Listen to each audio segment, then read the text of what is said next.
Salut à tous et bienvenue dans cette première vidéo, la toute première vidéo de cette chaîne YouTube destinée à la communication non verbale. Dans cette première vidéo, je voulais parler d'une des 3 règles essentielles qui est le contexte. En communication non verbale, il y a des règles essentielles, des règles indispensables à suivre et l'une d'entre elles est le contexte. Qu'est-ce que le contexte? C'est l'environnement dans lequel se déroule une situation. Par exemple, une personne ne réagira pas de la même façon lorsqu'elle se trouve dans le bus, dans le métro, au travail, chez elle. Et donc, les lieux, l'environnement que vous observez, le contexte de votre environnement, de votre interaction, est à prendre toujours en compte. Le contexte, c'est également les personnes se trouvant autour de vous. Est-ce que vous connaissez les personnes? Est-ce que votre interlocuteur connaît les personnes, apprécie les personnes? Ne les connaît pas. Par exemple, vous pouvez très bien parler avec une personne et cette personne peut sembler un peu moins expressive que d'habitude, moins à l'aise, et vous pouvez vous apercevoir que ce comportement peut être dû à une autre personne aux alentours que votre ami, que votre interlocuteur n'apprécie pas du tout. Une personne, de par sa présence, peut changer l'ambiance qu'il y a dans une pièce.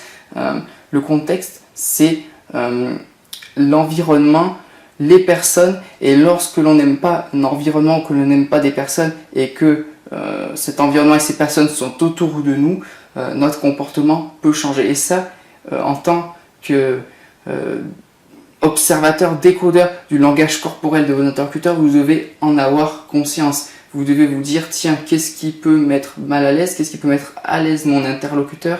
Est-ce que l'environnement est propice? Est-ce qu'il se trouve chez lui? Est-ce qu'il est sur son lieu de travail?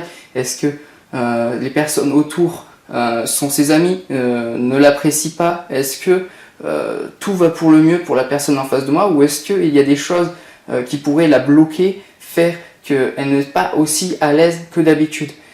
Plus vous en saurez sur le contexte d'une situation, plus vos analyses seront fiables et efficaces. Le contexte vous permet d'éviter les erreurs d'interprétation et de mieux comprendre pourquoi tel ou tel comportement est apparu. Donc voilà pour cette première vidéo sur le contexte.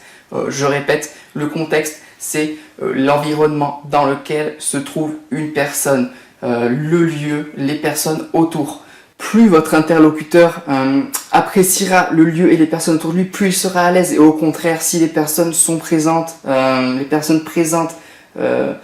n'apprécie pas votre interlocuteur et que votre interlocuteur ne les apprécie pas, il se peut que ce dernier change de comportement.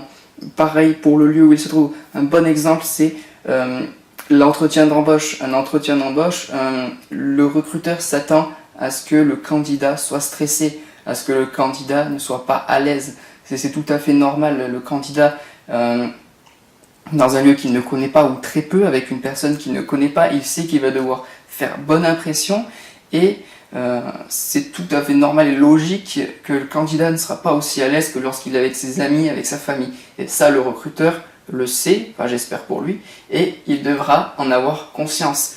C'est la même chose pour un examen. Lors d'un examen, on peut être stressé, on n'aura pas le même comportement que lorsque l'on est tranquillement chez nous. Donc c'est ça le contexte, c'est l'environnement et les personnes tout autour. Voilà pour cette vidéo sur le contexte qui est l'une des premières des 3 règles indispensables. Nous verrons les 2 autres règles dans une prochaine vidéo. En attendant, je vous invite à vous procurer le bonus offert que je propose dans la description. C'est un bonus offert complètement gratuit dans lequel je vous apprends à décoder, à comprendre, interpréter le langage corporel de vos interlocuteurs, mais également à améliorer votre propre langage corporel. Il y a aussi des astuces et conseils pour arriver à détecter le mensonge. Vous pouvez également partager cette vidéo si elle vous a plu, vous abonner, mettre un pouce bleu, un commentaire, et moi je vous dis à la prochaine. Ciao!